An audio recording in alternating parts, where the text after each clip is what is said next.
So you've come here for the truth. Well, we've got the truth and nothing but the truth. Here are your hosts, Robert A. Bianchi and David J. Bruno. Welcome to WMTR's Nothing But the Truth. I am your host, David Bruno. I'll be running solo today because my law partner and co-host Bob Bianchi is traveling on business. We are lucky to have Wayne Milano, somebody that I go way back with. Me and Wayne, we first met freshman year in college. We both went to Seton Hall University. And I could remember the day meeting Wayne in Bowling Hall, and we had some good times in college. And it's been a minute. Thank God for social media, because that's how we've stayed connected in the various different platforms. But I am so happy to have Wayne today as my guest, especially being solo, just reconnecting with the old friend from back in the day. Wayne is an award-winning sales professional and manager with more than 18 years of experience in sales, strategy, business development, and sales operations. Growing and optimizing startup companies to large enterprise firms like JPMC, Citi, Morgan Stanley, Johnson & Johnson, D&B, and EY, to name a few. Wayne, before we hear a little more from you, I love this quote, and you tell me more about why this quote means so much to you.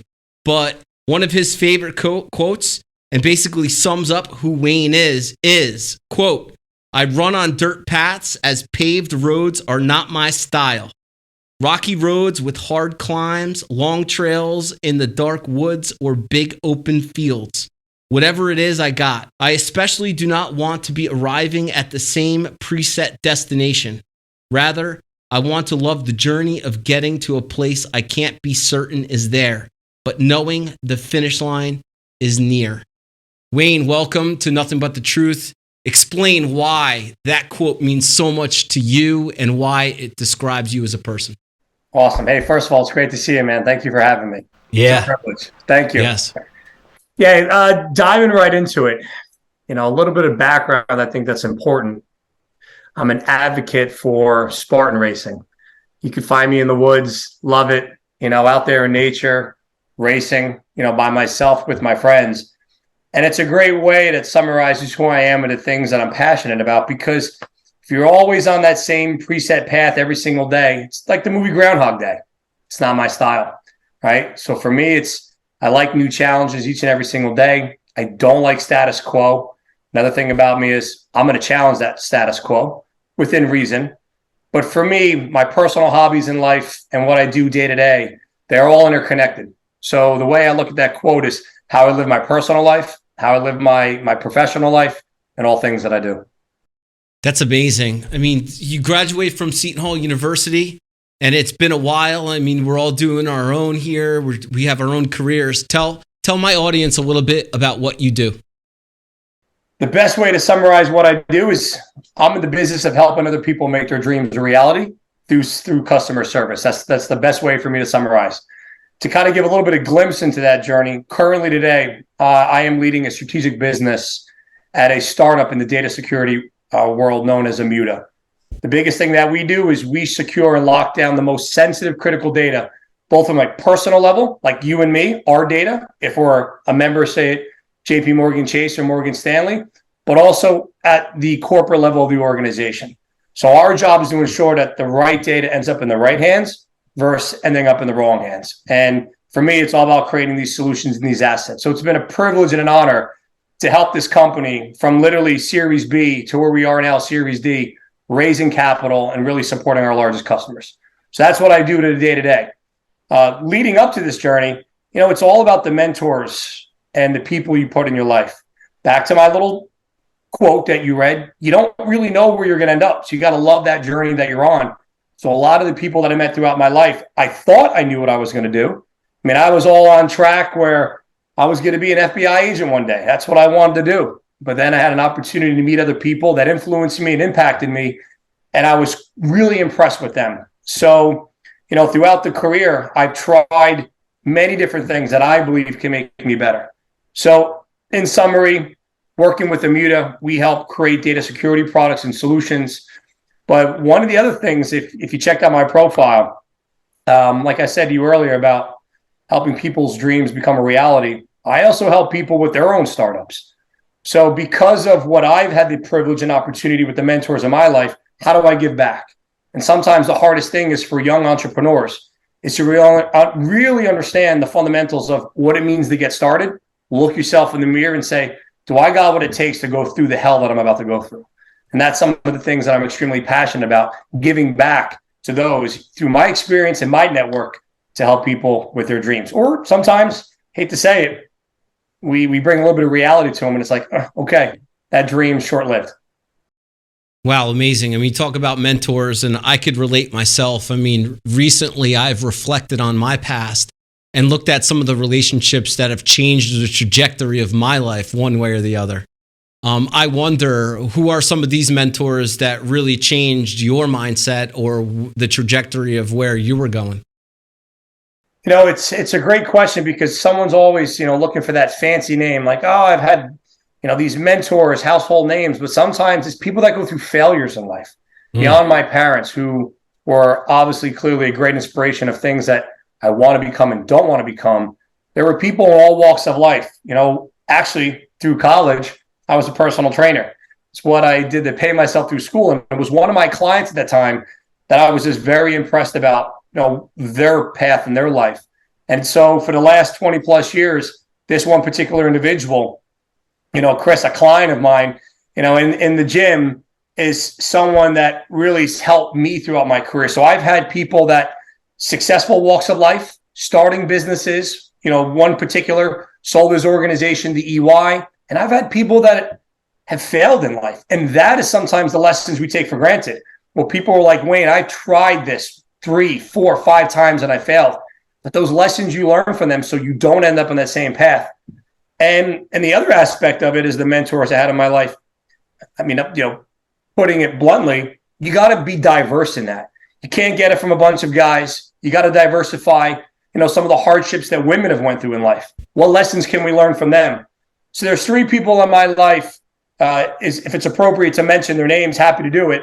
Absolutely. But, Chris Ferrara, currently right now, general manager at an organization called the SDG Group. He actually sold one of his startups to EY. A woman by the name of Sherry Finkel Murphy, same thing. In the 80s, a sales rep living in a man's world, going through that diversity to become the #1 sales rep globally in her firm at the time. And then most recently, a good friend of mine and a mentor, Marcel, one of the earlier folks at Monster.com, helped evolve that company to a household name, and now helping others carry out their dreams. So having the opportunity, these 3 individuals particularly, learning the success and the failures of them is what's helped me today. Yeah, absolutely. I agree with you. I mean, I look back on my life, and right now I'm saturated in positive content, which is like Tony Robbins and Dean Graziosi and Russell Brunson and Ed Milet and things like that. But they don't have to be big names for you to be influenced. And I look back myself, I think of Ronnie Spanstra. I mean, I was a very young football player, and Ronnie Spanstra was a dad that said, hey, Dave, come check out the wrestling room and get into the wrestling room. And that was a trajectory that changed my life forever. Getting into the wrestling room and learning about hard work and discipline and work ethic and camaraderie and community and things like that. So it doesn't always have to be the big names. And I love what you said about diversity too. Wayne, I think it's one thing that we could learn from COVID is when the world stopped, we all went to our devices and our phones and our computers. And it really opened up the amount of resources that we have at our disposal to learn from all different walks of life, influencers, courses, social media accounts, etc. I wonder, how has COVID changed in that respect for you, gaining access to things maybe you didn't realize you had accessible to you online? I mean, this is one of the most important things I try to tell people today when I give advice or guidance. And this could be all walks of life from ages. You got a young individual that's coming out of school, or you have someone that, look at the world we're in right now. The business landscape is changing. 50-year-olds have to reinvent themselves. And the biggest thing I say to them is not taking advantage of the opportunity with technology at your disposal, right? To connect to people. Look, I'm in that space. right? I'm in the technology space. So yeah, I better consume the things that I promote on a daily basis. But I say to people, it doesn't cost you much to go reach out to someone and say hello and introduce yourself with online technology. Think about it. Not to make a funny joke here, but think about when we were in college at Seton Hall. Hey, if you wanted to meet someone, let alone a girl, you needed to go out and meet somebody, right? Now you can do all this on a device. So the things that I encourage people, especially COVID, it is so easy to connect, because what I've seen is people are desperate for that interaction with people again, because for so long you were locked down. So, the encouragement I have is reach out to people, find people online with similar likes, be bold. I mean, one of the things I say is don't do the norm, challenge the status quo. I'll give you a funny story. Jerry Etzel, I don't know if you know the name, he part of NetJets. His wife, Sarah, started Spandex, original guy with some ties to the NBA. Jerry, he wrote a book about living with a Navy SEAL. And, I'm sure he gets a lot of people pinging him all the time. When I read his book, I found a very particular line in his book. And it was the SEAL kept saying to him, "Time to do burpees, bitch." So when I reached out to him online, the subject letter was, "Let's do burpees, bitch," because I wanted the opportunity to meet with him and have a chance to have a conversation. I needed something to capture his attention. So with technologies and tools, and yes, he did take the meeting with me, but it gives you an opportunity to be yourself, be creative, and to be quite honest, it's here at your disposal. It's easy. So for me personally, it's changed my life. And I strongly encourage people, if you're not doing it, you're losing out big time and an opportunity to accelerate your personal passions in life. Oh, without a doubt. I mean, the manner of communication opens up, and to your point, it's no longer about face-to-face, although I think sometimes we forget why that is so important. I was lucky to be in the Morris County Chamber earlier today, speaking to a group, and it was my first time back at the Chamber after COVID, and it was refreshing to see faces. But to your point, those DMs and the LinkedIn connections and things open up lines of communication that we would not have otherwise. But Wayne, great. Well, hold on. We're going to continue this conversation after the break. We're halfway through, believe it or not. Time flies, Wayne. This is Nothing But the Truth, and we'll talk to you a little bit after the break. At the Bianchi Law Group, our team of former prosecutors and certified criminal trial attorneys specialize in criminal defense and domestic violence cases. When you need a law firm with courage, compassion, and the commitment to fight for you, call the Bianchi Law Group today. Welcome back to WMTR's Nothing But the Truth. I'm your host, Dave Bruno, with my buddy Wayne Milano. And Wayne, before we came back after the break, we were talking a little bit about the secret sauce, the superpowers that you have. Give my audience a little feel for the secret sauce. We talk about the secret sauce of the superhero power. Look, all of us are unique in our own way. And I think the biggest problem, people have a hard time tapping into that. But if you can really understand what you do well and what you don't do well and really ride with it, it can make a world of a difference. So specifically to your question, one of the things that I've continued to gravitate towards throughout my career is that feeling, that gut, that understanding of the people around you and your audience. And to me, the secret sauce for me is you can literally walk into a room, and for me, I can feel the dynamic, the vibration, the aura of the people around me. And I can quickly feel out who's full, who's serious, who's genuine, who's not. And you can feel it. And it became a thing of mine to study through the years because, again, when you find something that you're good at, keep building on. So for me, throughout my career was, how do I get to study, both from human behavior, human language, all the different aspects. And that one very particular was, how do I help know my audience before they even say a word? And then throughout dialogue and conversation, how do I build on that? So the little secret sauce of the superhuman power for me is knowing the audience in the room without them even saying anything, because the vibrations and the energy they give off. And then how do I use that to engage with them? So that's been a little bit of a hidden secret weapon for me throughout my years. I think both positive and negative, because it's helped me, quickly get in or out of situations, especially with my customers. Oh, I love it. I mean, what are you looking for? You walk into a room and you're really looking for nonverbal, right? This is before communication, before anyone opens their mouth. So what are you looking for as you look across the room and you're making your assessments? What are you looking for? body language, contact, and that could be physical or eyesight, right? It's very, body language, positioning, greeting. So before they even say anything, before they even say hello, how is the body inviting? Do you feel energy in the room, right? What kind of vibrations this person get off? So I'm looking for things like eye contact, body language, welcoming. You can see someone's crossing here, someone's looking the other way. Basic little things. But you got to remember, and this is one thing I say to people all the time when I'm trying to help them and mentor them, is you don't know the situation that person had before they walked into that room. Sure. They could have been walking in that room from a really situation. But if they're still a positive, good person, you'll find that, you'll feel that, and you could pull that in. So you got to be mindful that maybe right away they're giving off a negative energy or vibration. But over time, as the conversation starts, you can say, there they really are. That's the good person I was looking for. Or it might just validate that, okay, not the best person you're dealing with. Does that help? Yeah, no, absolutely. I love it. You're speaking my language. I could have a couple comments about energy and empathy as well, but let's just get up to the point where, okay, you've made your assessment. You're now approaching somebody and you're having a first conversation to meet somebody. What are you saying or what are you listening for when you have that first conversation? I mean, there's two ways I can answer that, right? There's the warm, right, conversation where the person that you're going to be meeting, say from a business perspective, first time you're meeting someone, but you did your homework. So you did a little bit of homework on this individual. You use your ecosystem to kind of triage information. So when you walk in, you got what I call kind of that warm lead. So the conversation starter, or it's the opposite, where it's like you haven't met someone for the first time. You got to break that ice. There's a whole other topic we can get into that can help people on how to start conversations and break the ice. But for me, right out of the gate, just that introduction, is it inviting? Is it welcoming? Just that brief hello, the smile on their face, right? The eyes, right? Or is it more like, you're bothering me? So again, just trying to understand right away that kind of energy. And then if I do feel something, how do I pull at that to understand that, hey, maybe we got to take a moment to slow down. Everything okay? Do you need a moment to reset?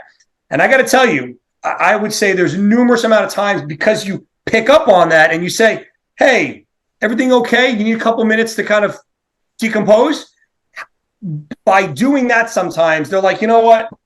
Hey, thanks for noticing. I do need a couple minutes. Boom. You just kind of, you kind of just broke everything in the room in a positive way because you recognize something. Because so many people are so ready just to jump in because they got so much to say rather than observing and listening to the situation. So then you can invite or welcome that person in, especially into your space. Make sense? Absolutely makes sense. And this is something I'm trying to improve in my own world. When going into a meeting, I think before the lessons I've learned and really the submersion or the immersion that I've had in this type of realm, hey, I'm Dave Bruno. This is who I am. I'm a former prosecutor. I'm on national television, this and that. I'm changing all that. It's not about me anymore. I want to learn. If they want to learn about me, they could ask their questions, but it's about my questions learning about others. What do you think about that mindset shift? 100%, right? And I totally believe, right, that back to what I said earlier, we're in the business of customer service. No matter what profession we're in a level of customer service. We're still servicing, supporting, or helping something or someone, right?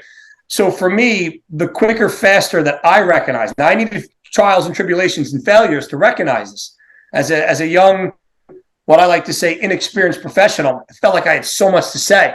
But when I actually took a moment to stop talking and listen and show empathy and interest in them, it totally changes the dynamics. And that's how relationships and things are formed. Now, look, it's not perfect, right? You and I both know 1 out of 10, 2 out of 10 times, it's just not going to be a good fit, right? But I would say more than 50% of the time, by what you just said, changes the dynamics forever with that individual or the situation you're in. I loved what you said about energy too. I mean, you could walk into a room and know who's operating at that high level. I mean, just to your point, body language. Really look at the groups that people are in. Who's leading conversation? Who's interested and who's not? Who's got the phone in the pocket or who's playing with it in other people's company? Right, Wayne? Are these some of the observations that you're making? 100%. Absolutely. And, look, here's the other thing, too, on the observation. The observation also that is very hard for people is when you think about it in a group setting, someone might be suppressed because of ranking order or inexperience in the group, but that one individual might be the most dynamic, smartest, most unique. And it's also part of the job to recognize that and help bring that person out. So both in a personal and professional manner, sometimes people are timid or people feel like pecking order or a chain of command that, hey, I got to stand back. But for me and for us, I think sometimes the biggest thing is to kind of identify that, help bring that out in people. Absolutely. I mean, there's only so much you could do on nonverbal. And to your point, you may learn more about somebody that's a little more guarded once you start asking questions and get some information out of them. Great stuff. Discipline seems to be, we're probably on the same page here. I remember you as that personal trainer, the fit guy back in college. Talk about discipline and how that has served you over the years. I mean, there's so many great lectures and motivational speakers and podcasts that talk about this: habits, routines, daily rituals, and I buy into it 100%. Now, back to what I said earlier about the quote you read, there's a flavor of, well, Wayne, does that kind of counter what you said? You got to be fluid. You got to be willing to adapt and preset destinations, but there are specific things that you can do each and every day to prepare you for, say, those unforeseen things that we're about to embark on. But there are things that you can do as an individual to get right. And I got to tell you, there are certain things that I do that I don't think I've changed nor ignored, even on vacation, or I'm in a hotel, or I'm traveling. My wife sometimes gets mad at me saying, why do you have to do these things? We're on vacation. That's how I get myself right, because if I get myself right, I can be right for others. So, for example, just basic things I'll start off with, right? First thing I do, right? Well, let me start off by saying this. How many people do you know that say, oh, my body hurts, this hurts, oh, I need a cup of coffee? I get it. I'm there too, but I don't need that cup of coffee right away. And that's because there's certain things you can do for yourself to get yourself ready, just naturally, spiritually, motivationally, whatever you want to call it. And that starts with first thing I do when I wake up, right? Get a glass of water in your body, right? Because your body dehydrated through the night. Get that glass of water in your body. But immediately, the first thing I do, it's not picking up this phone. That's not the first thing. That's a no-no. Getting your body ready. Stretching, right? Massaging your body. Getting this body ready for the day ahead of you. And I've been doing that for 15 plus years. And I truly believe in everything I do, from work to my personal life and all the Spartan racing. If I wasn't doing that, my physical body wouldn't have been ready. So how do you get your body ready, right? So now you're in that. You're stretching, set a set amount of time. If you want to meditate during that time and be by yourself and breathe, do it. But block out time. It ain't 5 minutes. This could be 10, 15 minutes. Get yourself right. Coming out of that, read something. I don't care, whatever it may be. If it's a quote, if it's the Bible, if it's a motivational book, don't pick up the electronic and do it. Physically do something, right? In a book or whatever it may be. I try to stay away from that electronic device unless I know you're on TV and I want to put it on first thing in the morning. That's a different story, Dave. Yeah. But I want to keep away from those devices because I know majority of the day, then I will be consumed in that. So within that first hour of my day, I'm not touching an electronic device. It's all about me, my body, getting myself right. So then whatever is ahead of me, my kids, work, or whatever it is, I'm ready physically and mentally ready to take it on. Oh, I love it. So again, speaking my language, I'm all for this. Control your mornings, morning habits and routines. Control your evenings, and you start winning the days. You start stacking wins after win after win. I'm all for it. We're running out of time, unfortunately. We got to have you back when I have my law partner back on. He would love the conversation, Wayne. Tell everybody where they could find you. Well, there's a couple places you could find me. You could find me on LinkedIn, right? So it's easy to find Wayne Milano on LinkedIn. So if you want to find me personally, you can do that. You could also check me out on Facebook, right? And Instagram. Wayne Milano's on Facebook and Instagram. But I do want to give a shout out. What I talked about earlier is how I help people and how I motivate people. Check us out at andrewjameshairco.com. One of the things that I've been helping my business partner with is we actually have a men's hair grooming, pomade, and tattoo oil company. So you can find me at andrewjameshair.com. Check us out.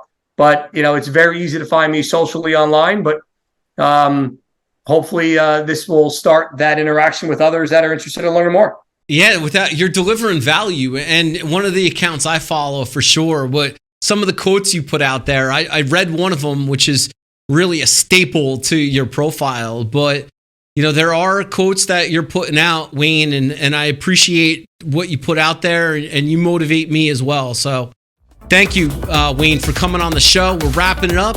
Again, this is Nothing But the Truth on WMTR. You all know that we're on the radio on Saturdays, but more importantly, we film video, and you could see all the video of all our guests, including Wayne and Jillian Michaels and Shannon Bream and all the great guests we've had up to this point, and NothingButTheTruthPodcast.com. Wayne, again, it's been a privilege, and I hope that we could reconnect a little bit more after this. And I thank you again for coming on Nothing But the Truth. Privilege. Thank you, buddy. You got it. Take care, everyone. The Bianchi Law Group, a team of former prosecutors and certified criminal trial attorneys. But here's the thing. He put himself in a box when he said... Relied on by CNN, Fox News, MSNBC, Law and Crime, and news leaders across the country for our criminal defense expertise. In a search warrant, you have to have probable cause that a crime's been committed and there's evidence in a particular place. When you need a law firm with courage, compassion, and the commitment to fight for you, call the Bianchi Law Group today.